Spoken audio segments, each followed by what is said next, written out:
Yo tengo que abrir.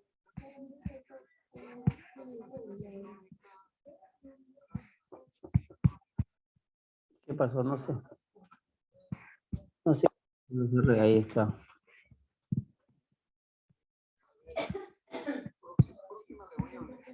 Próxima reunión, abre la mía que he abierto. ¿Ya entraste? Ya entra, a ver quién está. Estoy yo y está ya listo. Ya, no, el delegado ya entró. Ya entraste también, ya te admití, ya te admití. Ya te acepté, pues, yo estoy casado, pues te tengo que aceptar. No, no, ya te acepté, Vive, espérate, espérate.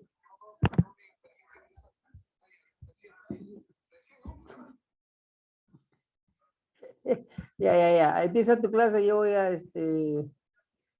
ayudarte en esta cuestión de intervienen todos, intervienen todos. Y ya está. Ya están Doctor, ahorita todos. voy a mandar el link para mis compañeros. Sí, sí, ya están entrando algunos, ya están entrando algunos. Ya, chao.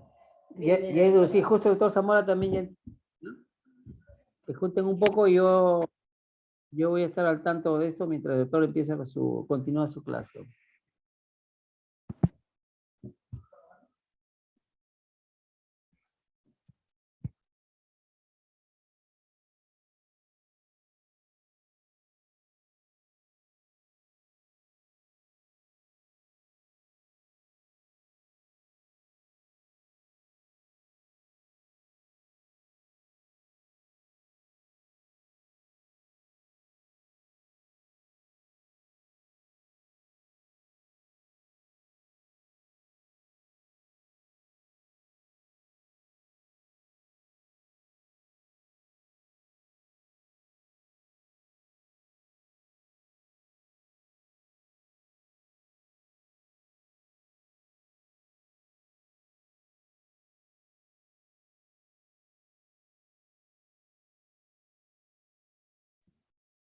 ¿Me confirman si se aprecia la diapositiva? Sí se ve, doctor. Gracias.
¿No? Entonces, me puse a leer todos los estudios sobre el tema, Ujú. a ver si había alguna operación o algo y bueno.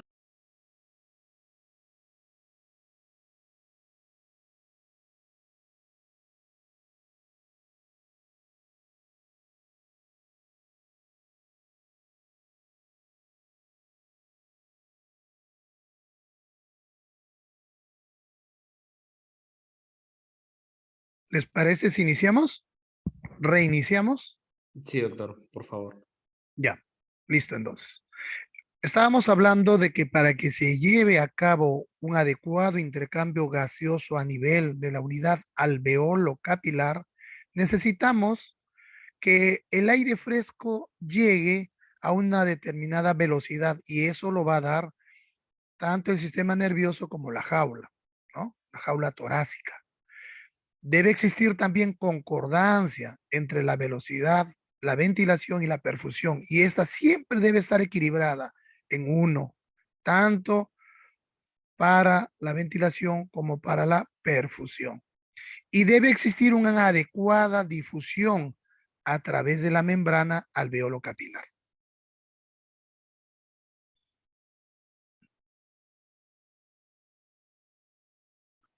Sin embargo, nosotros vamos a observar que muchas veces la principal causa de insuficiencia respiratoria va a ser el desequilibrio que va a existir entre la ventilación y la perfusión. Por lo tanto, existen dos unidades primordiales que van a originar esto. Observen ustedes cómo en esta primera figura hay una inadecuada ventilación. Está estrecho las vías respiratorias y por lo tanto la ventilación es insuficiente, mientras que la perfusión se encuentra normal. Entonces, si nosotros hacemos el coeficiente, vamos a observar que la ventilación-perfusión es menor a 1. Menor a 1. A este tipo de alteración se le conoce como shunt, ¿ya? Flujo capilar, sanguíneo capilar, es excesivo en comparación con la ventilación. En contraste, vamos a tener en la otra unidad una adecuada ventilación, pero una mala perfusión, ¿no? Hay una ventilación excesiva en relación al flujo sanguíneo capilar y a esto se conoce como ventilación del espacio muerto. Estas dos alteraciones son las primeras causas de insuficiencia respiratoria. Pero ¿cuáles son los mecanismos fisiopatológicos que van a originar la insuficiencia respiratoria? Son 5 principalmente. La disminución del oxígeno inspirado, cuando un paciente, por ejemplo, va a las alturas y disminuye la concentración de oxígeno. La hipoventilación. Habrán notado que existen enfermedades neurológicas que no nos permiten que el fuelle respiratorio actúe de forma adecuada o enfermedades musculares o neuromusculares que no permiten que el fuelle tenga su trabajo adecuado. O a nivel de la unidad alveolo capilar, derivación o shunt, bien perfundidas, pero poco ventiladas, ¿no? O cuando hay una discrepancia entre la ventilación y la perfusión, cuando hay abundantes secreciones a nivel de vías respiratorias, o cuando tenemos un broncoespasmo severo en un paciente asmático, o si existe un defecto de difusión a nivel de la membrana alveolo capilar, cuando un paciente es portador de fibrosis, enfisema o tiene resección pulmonar. En este cuadro nosotros lo que observamos son las características de los distintos mecanismos fisiopatológicos que hemos mencionado anteriormente. De los 5 mecanismos, observen que de forma general todos tienen una presión arterial de oxígeno baja, todos. Y esto puede ir acompañado de una presión arterial de dióxido de carbono baja, alta o normal. Y la gradiente en estos tipos de insuficiencia respiratoria pueden estar normales o altas. Y cuando nosotros le aplicamos oxígeno suplementario o oxigenoterapia al paciente, en todas ellas el aumento del FiO2 va a mejorar la presión parcial de oxígeno, a excepción de cuando existe SHANT. Ahí no se mejora con el oxígeno suplementario.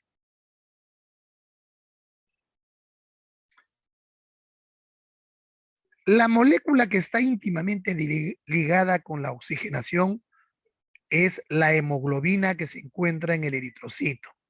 Y cuando, por ejemplo, nosotros tenemos un tejido que tiene una actividad aumentada, vamos a observar que el PCO2 se incrementa en esa área, disminuye el pH, aumenta la temperatura, aumenta la presión de CO2 y aumenta el 2,3-difosfato-glicerol, ¿no? ¿Y esto es por qué? Porque la hemoglobina se tira hacia la derecha, disociándose más rápidamente de la hemoglobina. El oxígeno se disocia más rápidamente de la hemoglobina para poder abastecer ese metabolismo incrementado que tiene esa parte del cuerpo o del tejido. Cuando todo vuelve a la normalidad, esta curva de disociación nuevamente vuelve hacia lo normal o se desvía hacia la izquierda.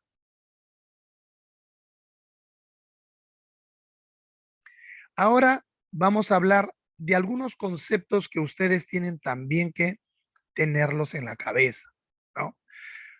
¿A qué cosa nosotros llamamos fracción inspiratoria de oxígeno? No es otra cosa que la concentración de oxígeno medida en el aire que nosotros estamos administrando al paciente.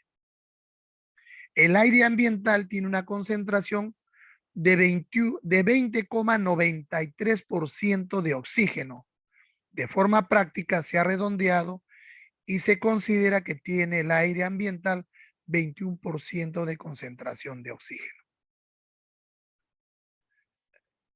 La saturación de oxígeno no viene a ser otra cosa que el punto de equilibrio en la cual la presión de oxígeno de la sangre se equilibra con la presión de oxígeno de la atmósfera. Están equilibrados. Y la hemoglobina que se encuentra circundante se encuentra unido al máximo para esa presión de oxígeno sanguínea. Dos cosas diferentes que siempre tenemos que recordar: la fracción inspiratoria de oxígeno y la saturación del oxígeno. ¿Cuándo hablamos de hipoxemia nosotros? Nosotros hablamos de hipoxemia cuando la presión parcial arterial de oxígeno se encuentra disminuida, se encuentra por debajo de 80 milímetros de mercurio. Y hablamos de hipoxia cuando esta misma concentración de oxígeno se encuentra disminuido, pero en los tejidos. Hipoxemia a nivel circulatorio, hipoxia a nivel de tejidos, ¿no? Sin embargo, esta hipoxemia también tiene grados, y esos grados pueden ser leve cuando la presión parcial de oxígeno se encuentra entre 60 y 79 milímetros de mercurio, moderada cuando está entre 40 y 59 y severa cuando es menor de 40 milímetros de mercurio.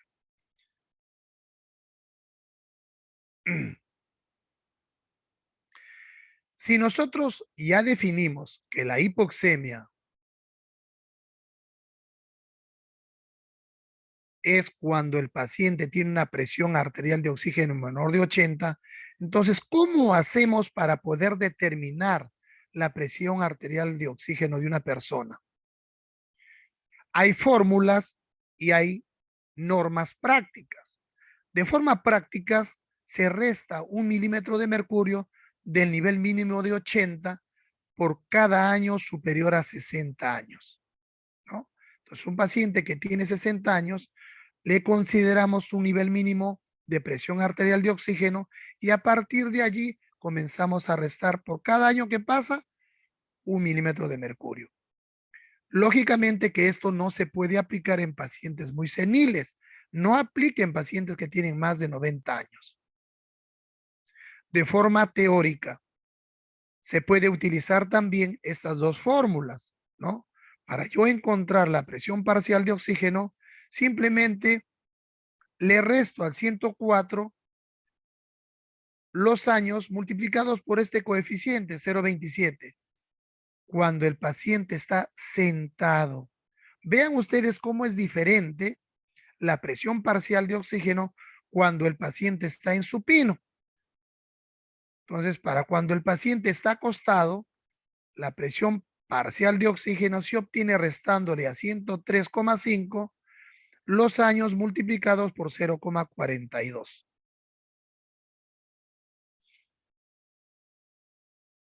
Y cuando hablamos de hipoxemia refractaria, ustedes probablemente en su práctica en el internado se van a encontrar pacientes en los cuales, a pesar de administrarles suplemento oxigenatorio, su saturación no va a incrementarse.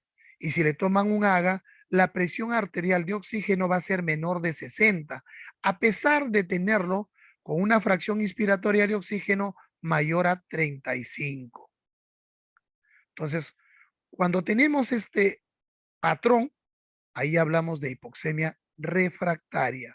Otra forma de identificar la hipoxemia refractaria es cuando un paciente tiene una presión arterial de oxígeno menor de 60, con un FiO2 menor de 35, pero los cuales ustedes le hacen una prueba y le elevan el FiO2 en 0,2% y obtenemos una elevación menor de 10 milímetros en la presión arterial de oxígeno. O sea, ustedes elevan 2 litros y este paciente no eleva su presión arterial de oxígeno.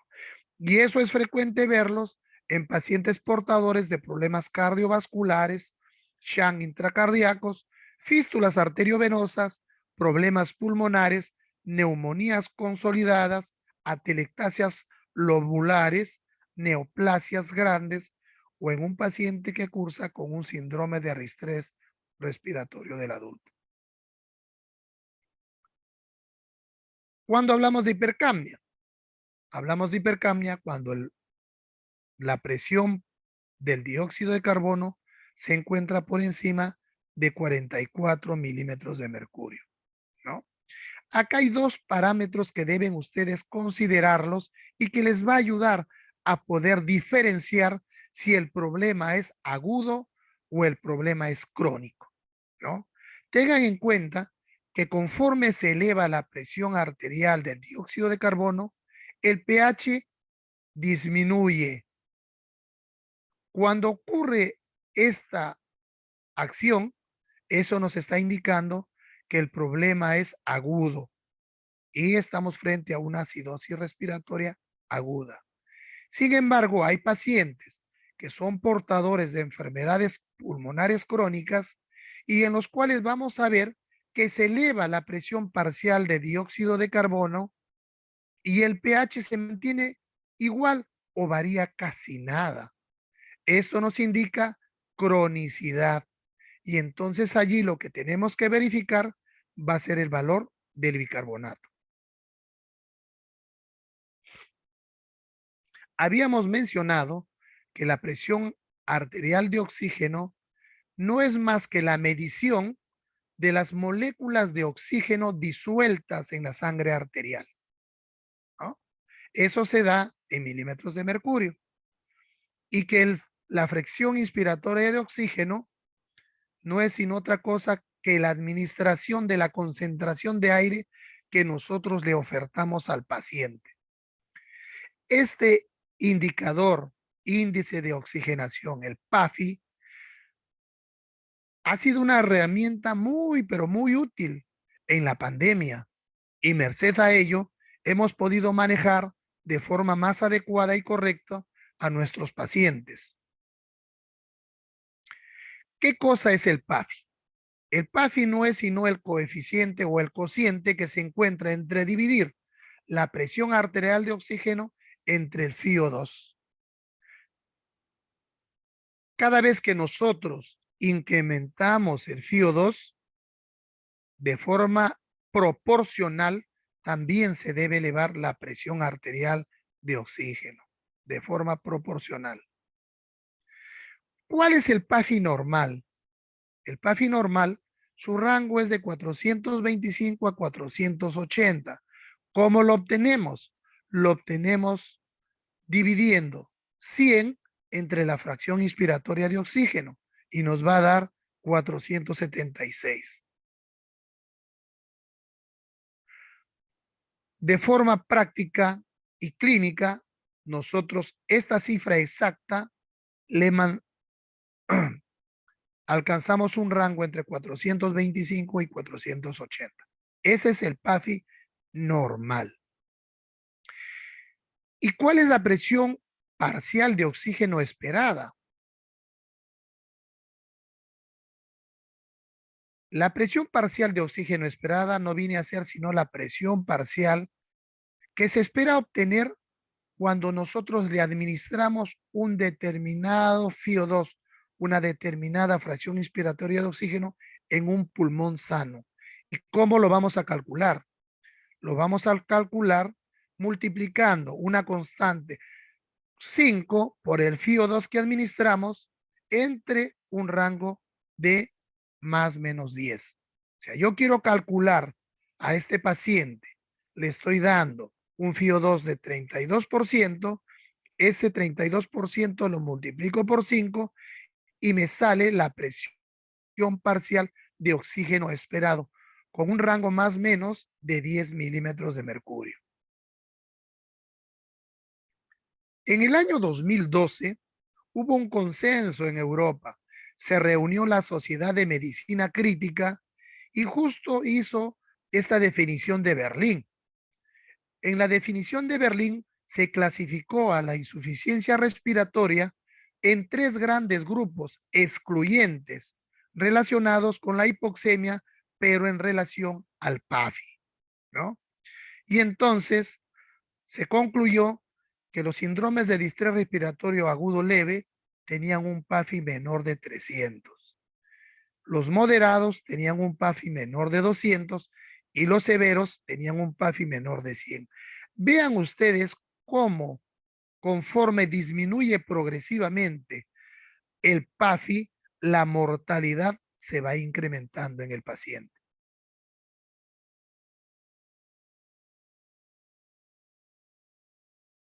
Otro concepto que también debemos tener en claro es el gradiente alvéolo arterial. ¿Qué significa esto? La gradiente alvéolo arterial no viene a ser sino la diferencia entre la presión de oxígeno alveolar y la presión de oxígeno a nivel arterial.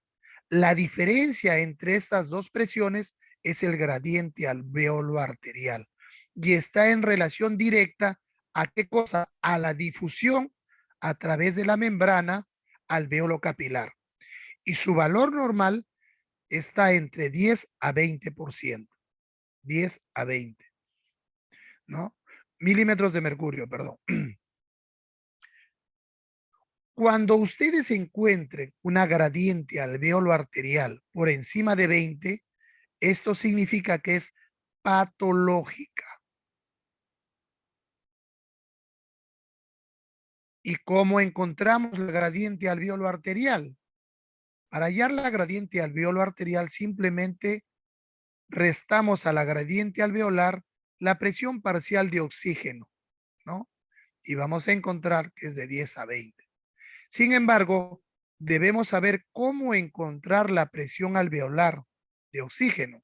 Y para ello tenemos una formulita un poco larga, pero que si ustedes la practican, la van a recordar. En ella definimos la presión barométrica menos la presión parcial de vapor de agua multiplicado por la fracción inspiratoria de oxígeno. A todo esto le vamos a restar el cociente que vamos a encontrar entre la presión parcial de dióxido de carbono y una constante R que equivale a 0,8, ¿no? ¿Cuál es el valor de la presión barométrica? 760. Del vapor de agua, 47. Si yo hago la resta, me sale 713. ¿Cuál es, ¿Cuál es el FiO2 que yo le brindo a este paciente? 21%. ¿Cuál es la presión de CO2? 40. Entre 0,8 me va a salir 149 de esta multiplicación y 50 de esta división. En total, restándole me va a salir 100. Entonces, mi presión alveolar va a ser 100. Si a esos 100, yo le resto la presión arterial de oxígeno, que es igual a 90, me va a dar que la gradiente alveolo arterial es igual a 10. Como ya mencionamos, su valor va de 10 a 20. Cuando está por encima de 20 es patológica. ¿Y por qué es importante esto? ¿Para qué nos sirve? Nos va a servir para diferenciar las insuficiencias respiratorias de causa pulmonar de las extrapulmonares. Entonces, en las insuficiencias respiratorias de causa extrapulmonar, la gradiente alveolo arterial va a estar normal. En las insuficiencias respiratorias de causa pulmonar, la gradiente alveolo arterial va a estar alterada y por lo tanto siempre va a estar por encima de 20.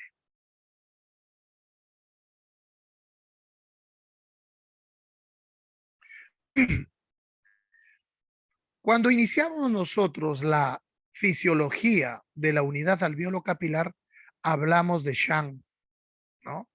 Entonces, nosotros también podemos calcular el porcentaje de Shank intrapulmonar mediante dos índices de oxigenación, ya sea por el PAFI o sea por la gradiente alveolo arterial. El PAFI normal, habíamos dicho que va entre un rango de 425 a 480. Pero por cada 100 de diferencia, el Shank es de 5%. Por cada 100 que yo encuentre de diferencia, el Shank es de 5%, ¿no? En el gradiente alveolo arterial, por cada 20 milímetros de mercurio de gradiente, eso equivale a un 1% de Shank, ¿no? El cálculo es sencillo, simplemente ustedes cogen y hacen una regla de 3 simple, ¿no? En este caso, por ejemplo, el PAFI era igual a 170, lo normal es de 450, le restamos los 170, me da 280. Si por cada 100 es 5%, en 280, ¿qué porcentaje de Shank tendré? 14%. Lo mismo se utiliza para la gradiente alveolo arterial.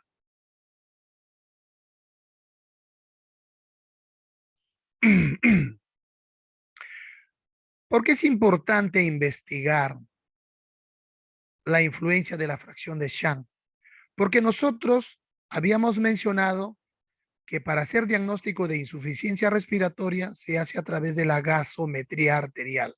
Y vean ustedes, cuando un paciente incrementa su porcentaje de Shank, conforme lo incrementa, la presión arterial de oxígeno cae. Y la presión arterial de dióxido de carbono comienza a elevarse. A mayor Shank, entonces menor va a ser la cifra de presión arterial de oxígeno y mayor va a ser la presión arterial de CO2.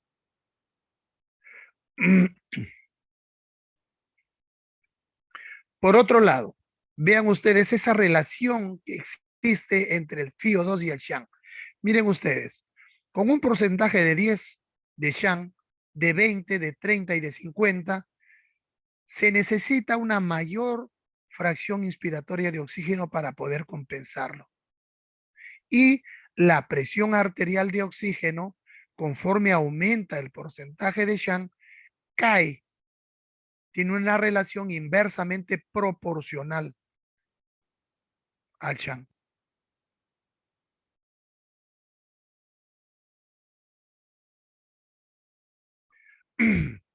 Uno de nuestros caballitos de batalla en la insuficiencia respiratoria y después que hemos pasado esta pandemia ha sido la oximetría de pulso, ¿no? Conocido como la quinta función vital.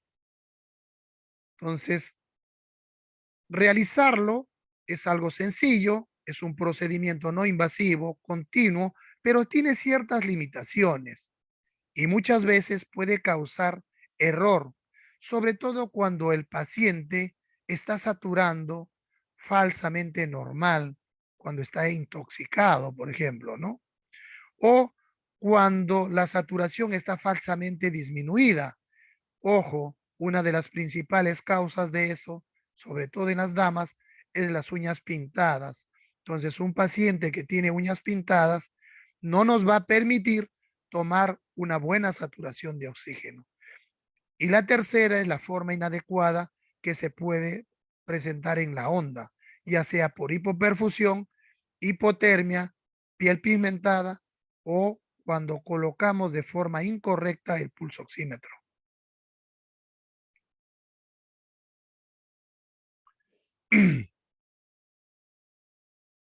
Ya sea en la parte prehospitalaria o en la hospitalaria, cuando nosotros evaluamos al paciente, debemos utilizar el saturómetro y recordar que el nivel de saturación de oxígeno normal va entre 95 y 99%. Y que hablamos de hipoxia leve cuando esto está en el rango de 91 a 94, moderada cuando está entre 86 y 90 y de hipoxia severa cuando es menor a 86%. Cuando un paciente tiene una saturación de oxígeno entre 90 y 95, nosotros de forma comparativa podríamos decir que la presión arterial de oxígeno se encuentra en un rango entre 60 y 80. Cuando esta saturación cae por debajo de 90, la presión parcial de oxígeno está por debajo de 60. Por lo tanto, ese paciente está cursando con insuficiencia respiratoria.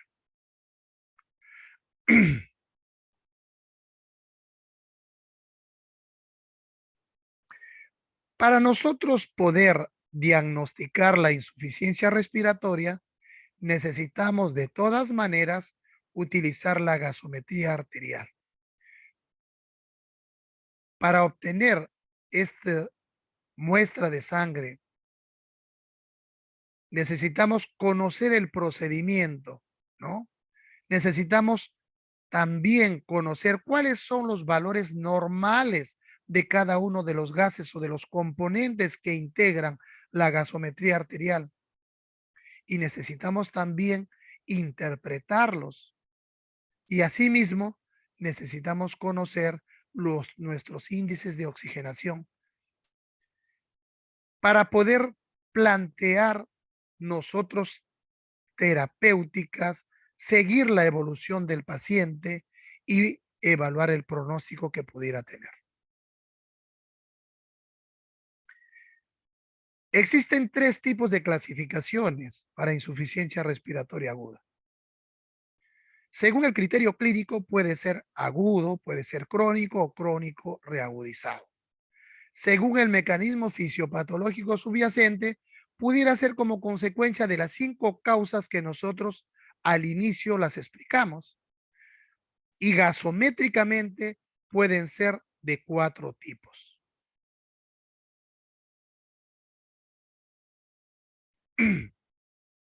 La clasificación de la insuficiencia respiratoria desde el punto de vista gasométrico es de 4 tipos. La tipo 1, llamada también oxigenatoria o hipoxémica, la tipo 2, ventilatoria o hipercápnica, la tipo 3, perioperatoria, y la tipo 4, que está asociada a estados de shock o hipoperfusión.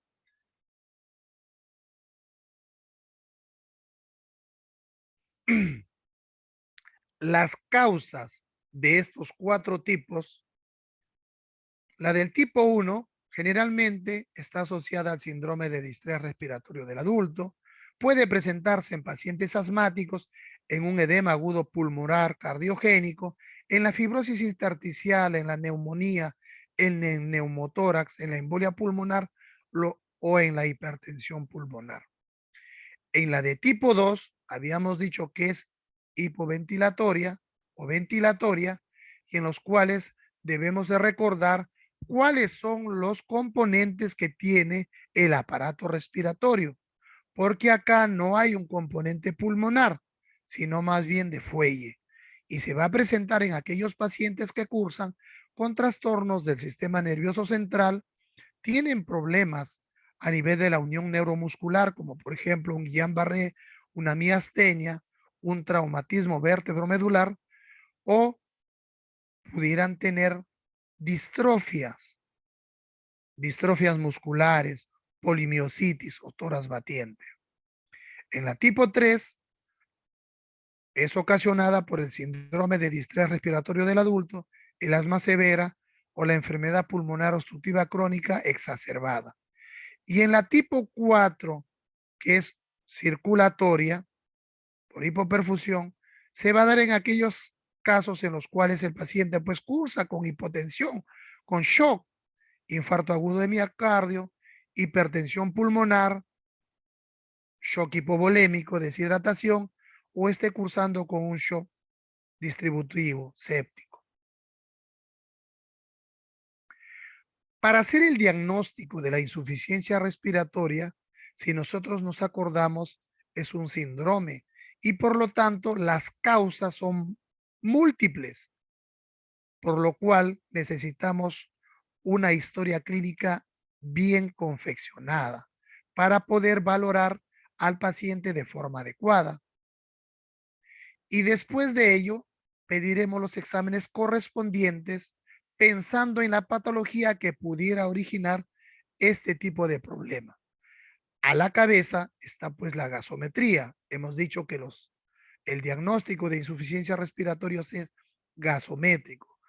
Si estamos pensando en un problema séptico, pediremos un hemograma, una bioquímica, electrolitos, enzimas cardíacas, y pensamos que el componente es cardiogénico, perfil de coagulación, dímero D, ProBNP, y a esto le podemos sumar estudios de imágenes, ya sea rayos X, tomografía, ecografía, scan, ventilación, perfusión o un electrocardiograma.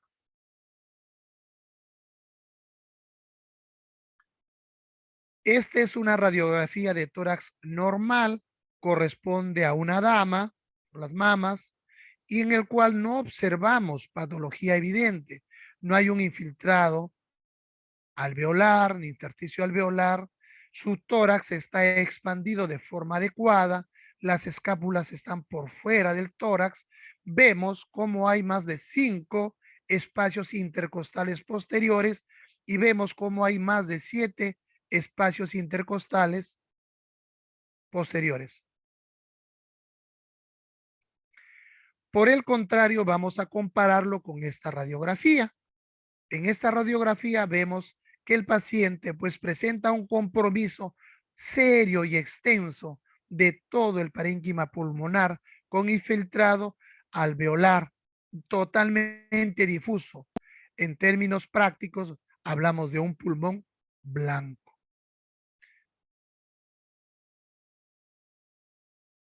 Por otro lado, esta es la representación de una tomografía en el cual también uno de las causas que van a originar la insuficiencia respiratoria es el tromboembolismo pulmonar.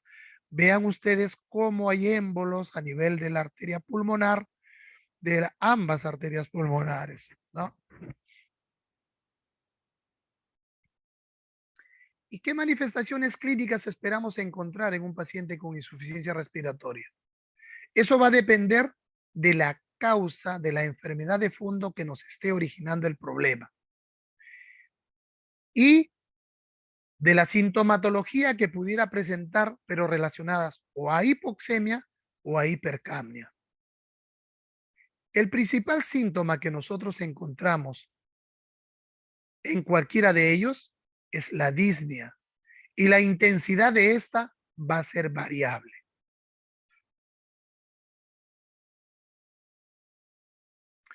Y este es un cuadro para hacerles recordar que la insuficiencia respiratoria tiene múltiples etiologías, múltiples causas, no es un síndrome, y que puede haber un problema a nivel neurológico, a nivel neuromuscular, a nivel del fuelle, pudiera haber una hipoventilación asociada por otro mecanismo, pudiera ser un componente a nivel pulmonar con alteración de la ventilación perfusión, como por ejemplo en el asma, en el EPOC, o pudiera haber una enfermedad vascular pulmonar, o de repente pudiera ser secundaria a un shunt.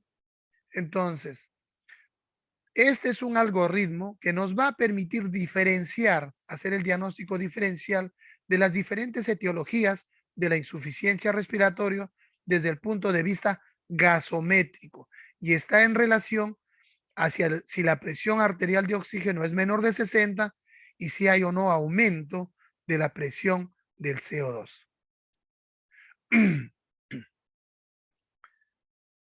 el manejo de la insuficiencia respiratoria, nuestra principal línea es ofertarle al paciente la oxigenoterapia. Eso es nuestra principal línea, la primera. Sin embargo, debemos garantizar su oxigenación, asegurar su vía aérea y tratar de determinar la causa o los factores desencadenantes de esta insuficiencia respiratoria, así como prevenir también las complicaciones. Y entonces van a haber pues medidas generales y medidas específicas, ¿no?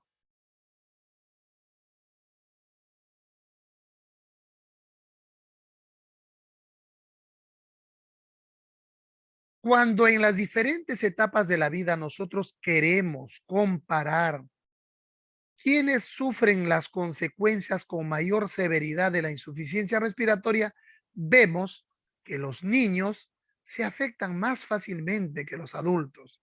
Y esto es merced a su parte constitutiva, ¿no? A inmadurez del centro respiratorio en el prematuro, por ejemplo, los niños tienen menor tolerancia a la fatiga muscular. Ellos tienen una vía periférica más grande y por lo tanto tienen una resistencia mayor al flujo aéreo. Tienen ausencia de ventilación colateral. La distensibilidad de su pared torácica es mayor. Sin embargo, su componente retráctil es menor. Y además de ello, cursan también con glándulas submucosas bronquiales de mayor proporción y gran tamaño.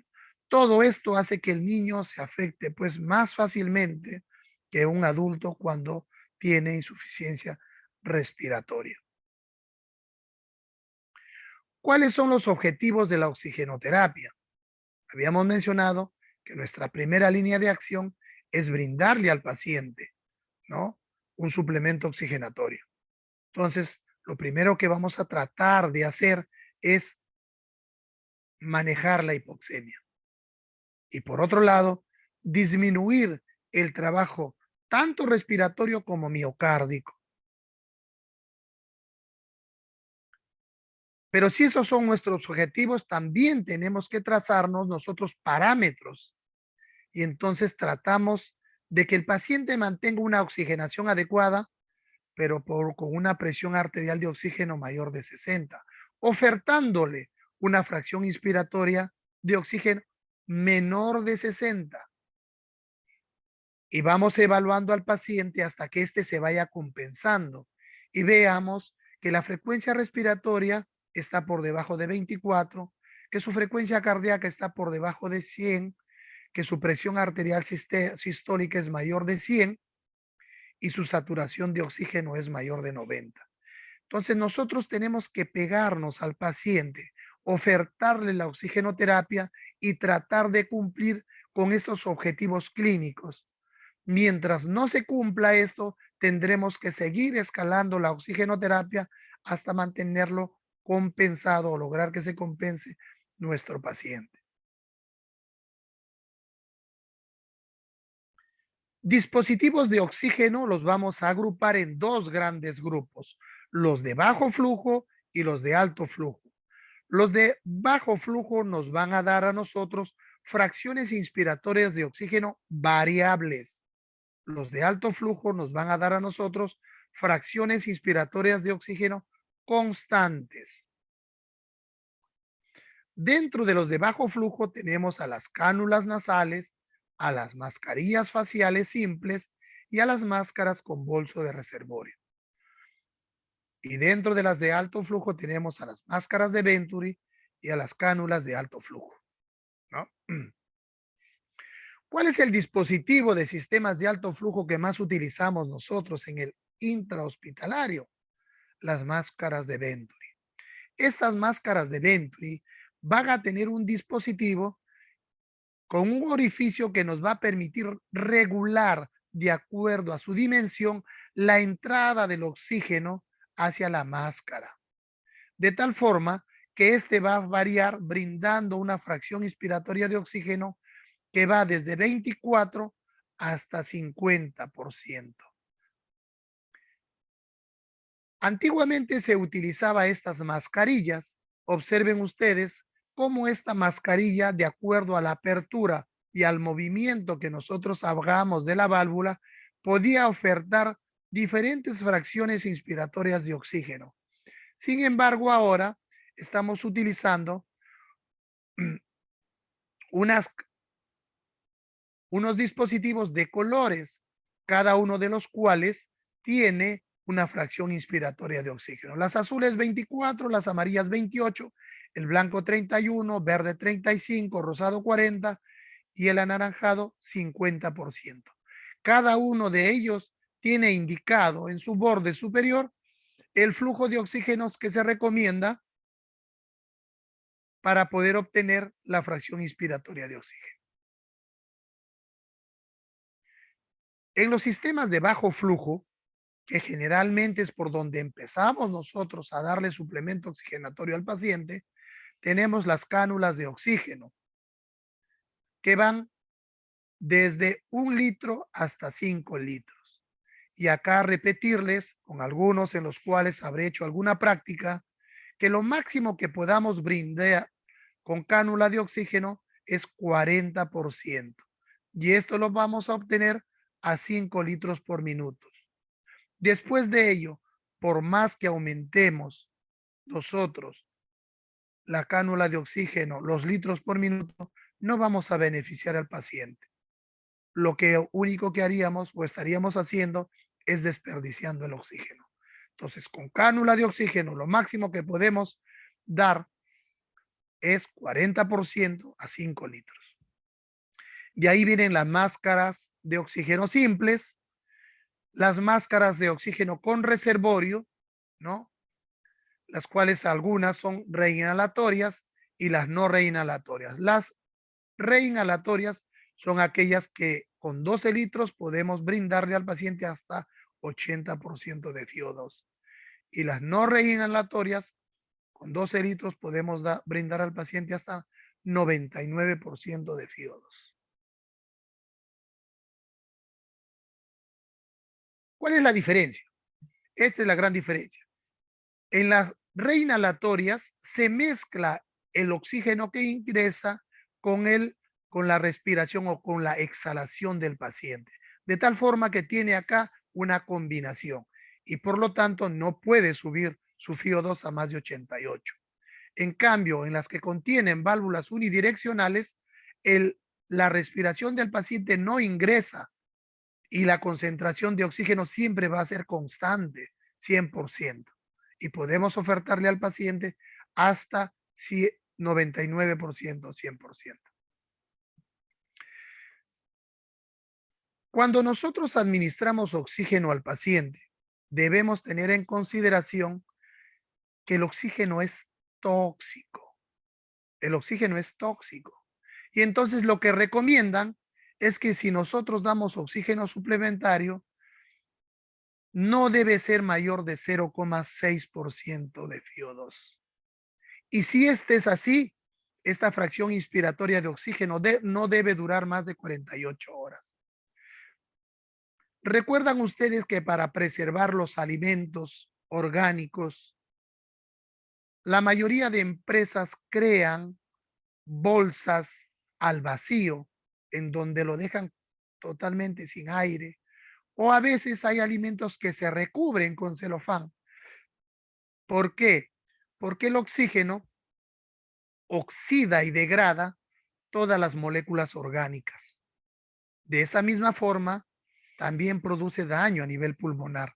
Y los principales efectos que se originan a nivel pulmonar van a ser las microatelectasias, disminución de la elasticidad y capacidad vital, elevación de la gradiente alveolo arterial y hipoventilación inducida en pacientes portadores de enfermedad pulmonar obstructiva crónica. Muy bien. Cánulas de alto flujo. Realmente nos han servido muchísimo en esta pandemia. Muchísimo. Porque si bien es cierto, habían pacientes que estaban con insuficiencia respiratoria moderada, muchas veces ya no podíamos ofertarle ventiladores mecánicos. Y entonces teníamos que recurrir a esta herramienta, las cánulas de alto flujo. Las cánulas de alto flujo nos van a permitir darle al paciente entre 30 a 60 litros por minuto de oxígeno. Bajo ciertas condiciones especiales, esta oxigenación es 100% humidificada y a una temperatura adecuada de 37%. Y para ello, ¿qué se utiliza? Una bigotera de silicona, ¿no? Una bigotera de silicona. Acá está la bomba que nos va a permitir impeler la fracción inspiratoria de oxígeno, el flujo. ¿Y en quiénes está indicado? Está indicado cuando un paciente tiene insuficiencia respiratoria. Para preoxigenar a un paciente antes de una intubación endotraqueal, para el destete de la ventilación mecánica, para darle oxigenoterapia a un paciente durante procedimientos invasivos, en un paciente que cursa con insuficiencia cardíaca, en algunos pacientes que se encuentran fuera del servicio de medicina intensiva y al cual no queremos forzarlo o todavía no tienen criterios para intubación y ventilación mecánica. En algunos pacientes que están con enfermedades crónicas o neoplásicas terminales o en la exacerbación de la EPOC. Tiene contraindicaciones y complicaciones. Realmente, hasta el momento, no se han visto efectos adversos importantes respecto a la utilización de cánulas de alto flujo. No se han visto. Complicaciones. Cuando nosotros administramos oxígeno sin la humidificación y temperatura adecuada, va a producir lesiones a nivel de las estructuras nasofaríngeas. Sin embargo, con este tipo de sistema se han minimizado enormemente este tipo de lesiones. Lo que sí debemos tener en cuenta es que en los pacientes que tienen enfermedades pulmonares obstructivas, las altas concentraciones de oxígeno que le ofertamos pueden provocar acidosis respiratoria.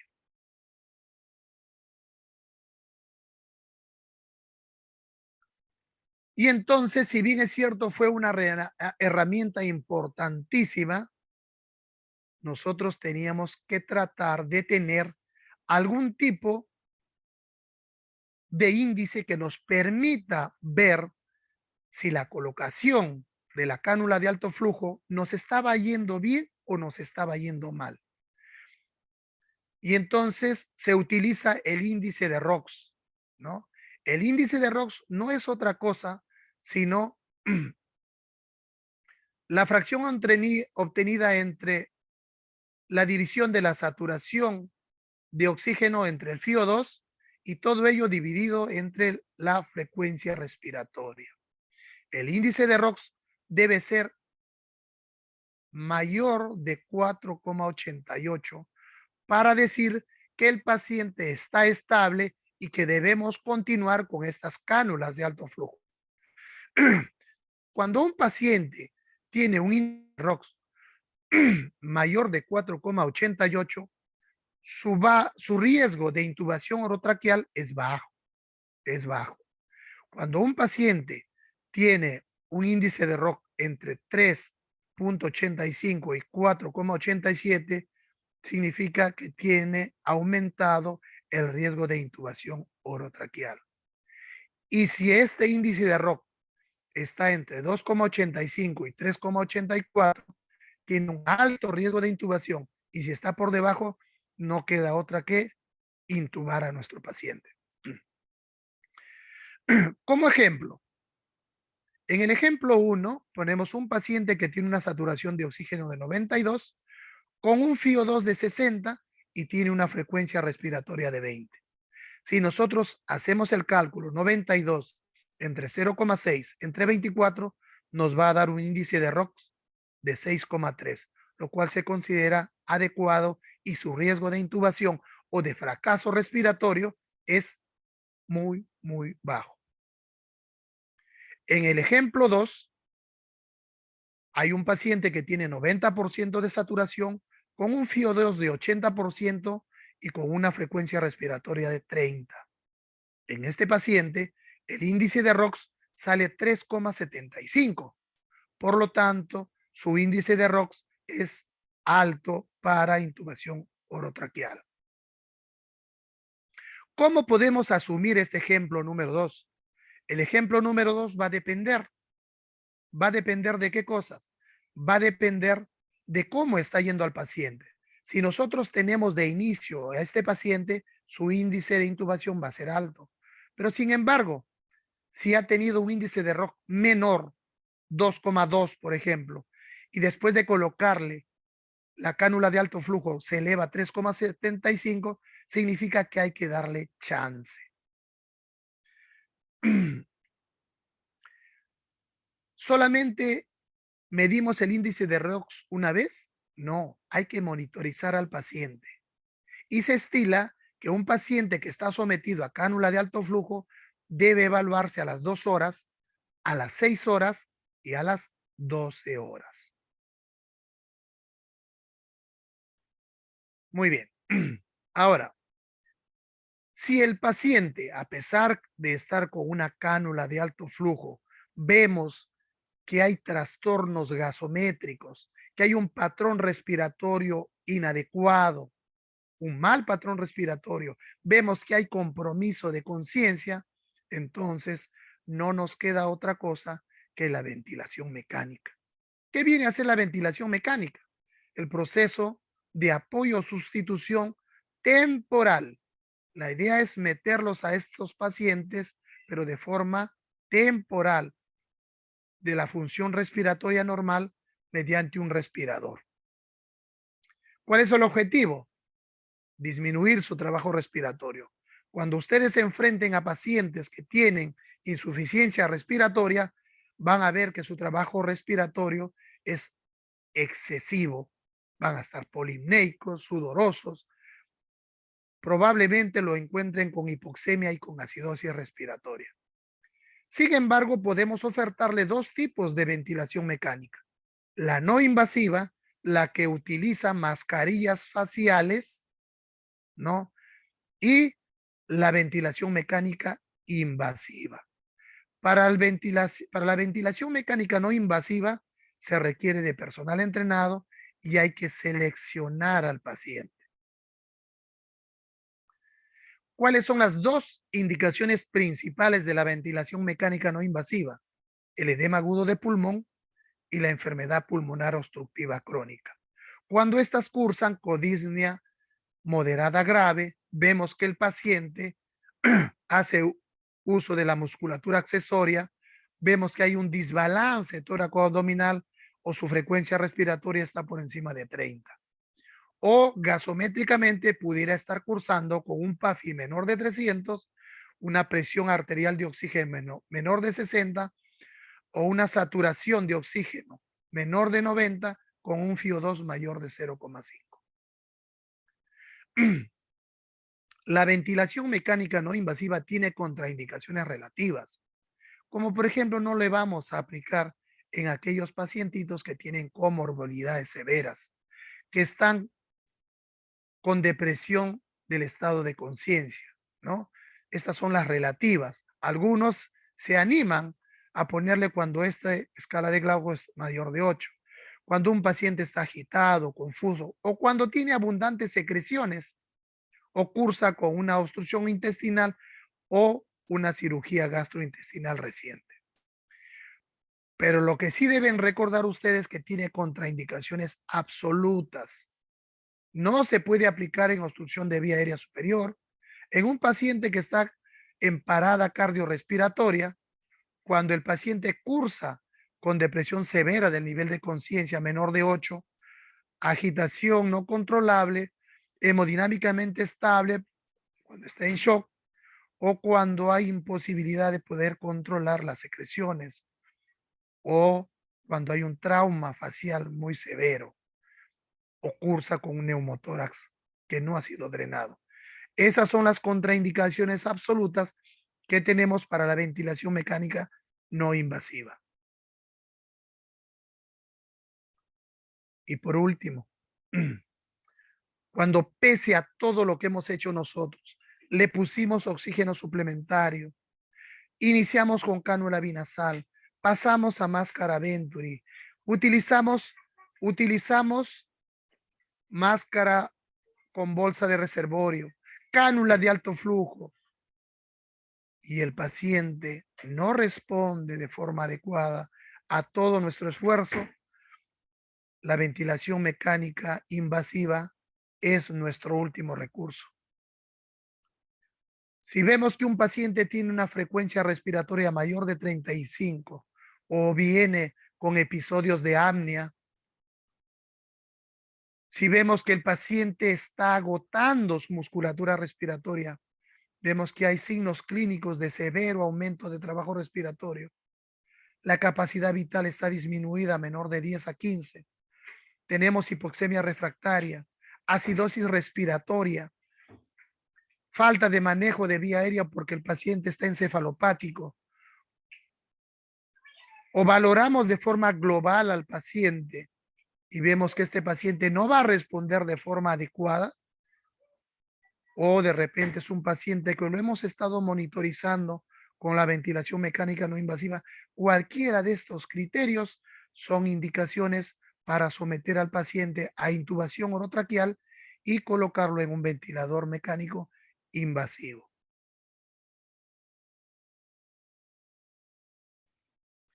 Muy bien, doctores, eso quería compartir con ustedes el día de hoy y atento a cualquiera de sus preguntas.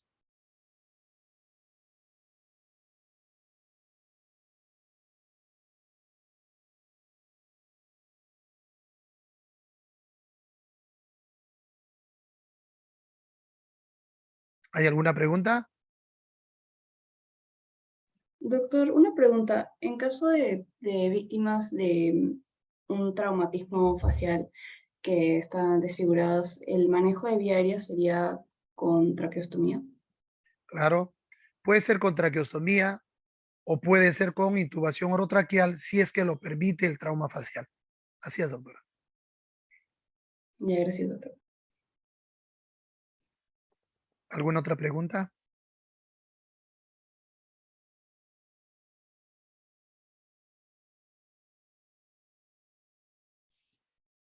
Realmente ustedes deben familiarizarse no solamente con la gasometría, con la interpretación, con los índices de oxigenación, sino también recordar siempre las diversas causas que pueden originar la insuficiencia respiratoria.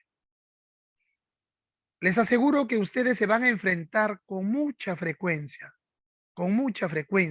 a este tipo de patologías. Por lo tanto, les recomiendo que para su internado traten de conocer y dominar para que puedan abordar y ofertarle un adecuado diagnóstico y un adecuado tratamiento a sus pacientitos.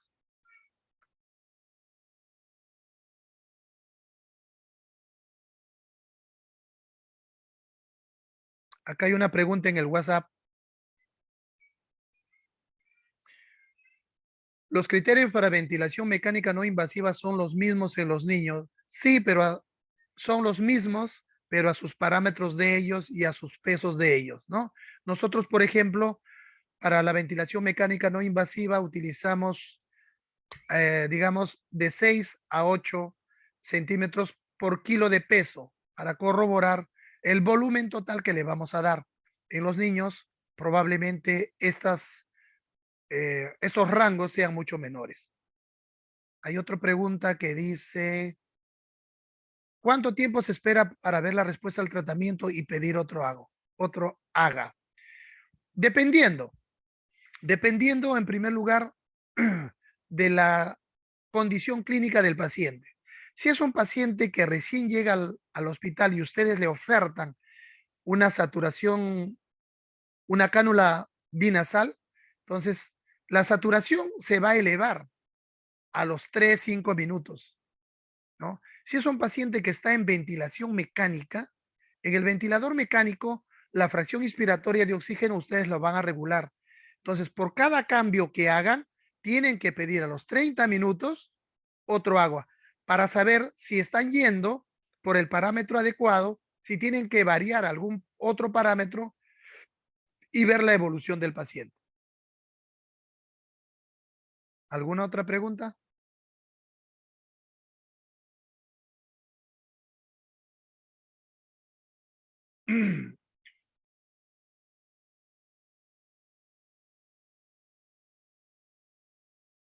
Muy bien, doctores, si no hay más preguntas, les agradezco por la paciencia. Espero que haya sido de su satisfacción lo poco que le hemos podido brindar, pero pónganlo en práctica, apréndanlo bien. Gracias, doctores. Nos vemos. Gracias, doctor. Gracias, Muchas doctor. gracias, doctor. Doctor, buenas noches. Gracias, Gracias, doctor. Buenas noches. Doctor. Gracias, doctor.